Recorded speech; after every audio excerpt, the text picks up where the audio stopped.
A spate of drone attacks by Kiev's forces upon Russian positions hit a fuel depot in Crimea, and a propaganda blast following that created tensions between Zelensky's government and the government of India. For more on that, we go to Moscow to speak with international affairs analyst Mark Sleboda. Mark, fill us in. Okay, so in the build-up to the NATO-pushed, much ballyhooed spring offensive by the Kiev regime, they've made a big deal that their ultimate target, which even the U.S., the Biden administration, the Western mainstream media, and Mark Milley, the chairman of the Joint Chiefs, have admitted that taking Crimea is just not within the Kiev regime's military capabilities. In fact, they're trying to walk it back to much more modest, even than the original talk of severing the land bridge. But they continue to try to make particularly drone attacks into Crimea to disrupt Russian logistics, supply into Kherson and Zaporozhye, but more importantly, it's PR. It's a symbolic victory. It's something they can hit. They can hit naval facilities. They're harder to defend. Yeah, it's not going to have any strategic effect. It's not going to change results on the battlefield. But generally, it creates big booms and it generates headlines. And the Kiev regime is obsessed with optics, perception, and PR. They have to create the illusion that they're fighting back. Well, that induces more military aid, quote unquote, etc. It does. That it creates, again, the perception that, as the Times referred to it this week, that the West is getting return on investment, which is a really obscene way of looking at the conflict. But they have continually been making drone attacks, both surface water drones and air drones, for several months to no real effect. Russia has very extensive shield of both physical air defense and electronic warfare that have proved really tough to crack through. But if you throw enough at it, over time, you're going to get through. And this weekend, they managed to get through. They threw a drone swarm, at least 10, possibly 12 or more drones. These weren't big combat drones. They're actually like quote unquote pro commercial drones from China that have been upgraded into kamikaze drones. It's like a Radio Shack drone with a stick of dynamite taped to it or whatever. Well, a little more advanced than that, but not too not much, right? Yeah, but the thing about these things is they're very small. They have a very nearly negligent radar signature. They can fly very low, and they're actually very hard to detect. Right. And shoot down. So, I mean, there are some advantages to using something like that.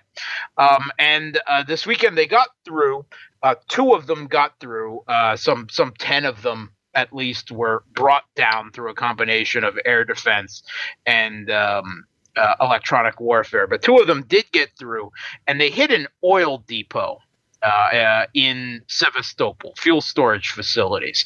It caused a big boom.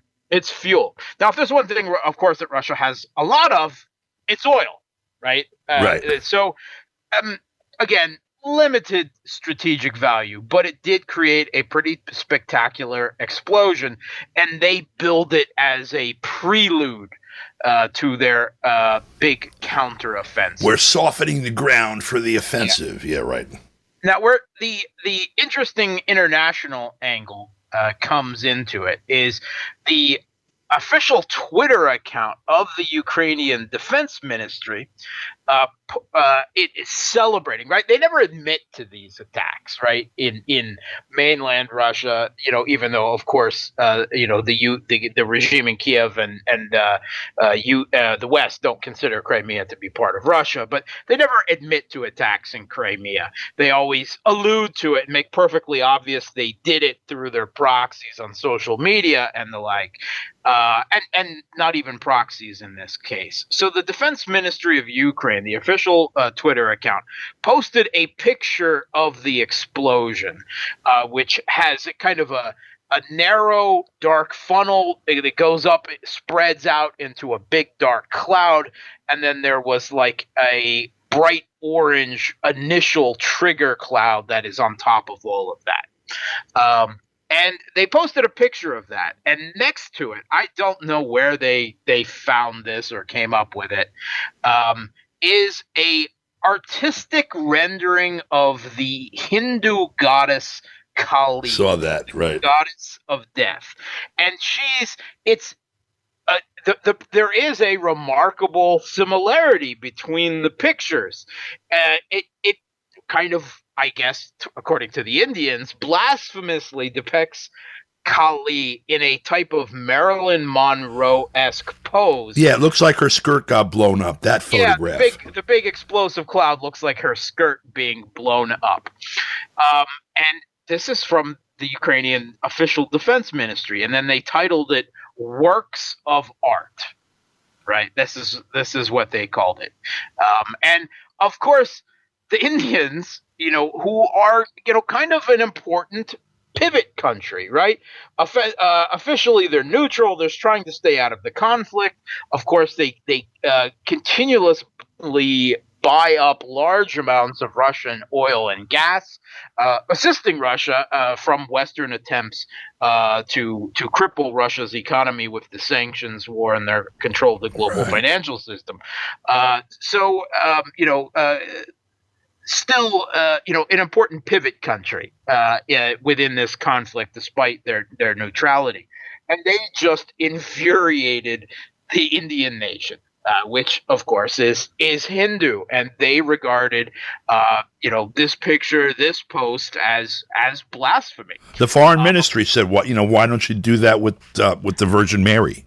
It's on par with that."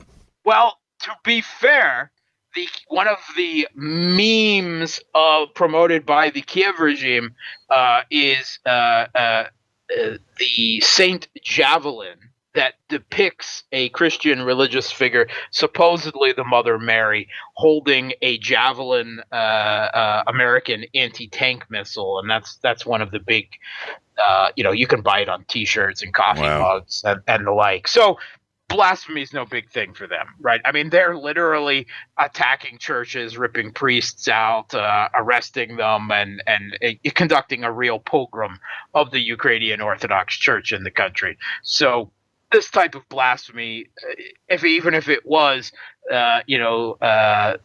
Mary, coming from a Christian country, that's no shock to the Kiev regime, because blasphemy is something they have, no compunction about performing. So this has caused a big international incident, and it's certainly not going to improve the relations of the Kiev regime with, what is one of the world's major powers with 1.4 billion people. Well, we'll keep an eye on that over the next week, and we'll speak with you then. Thanks for your time, Mark. Thanks for having me. For KPFK, I'm Don DeBar.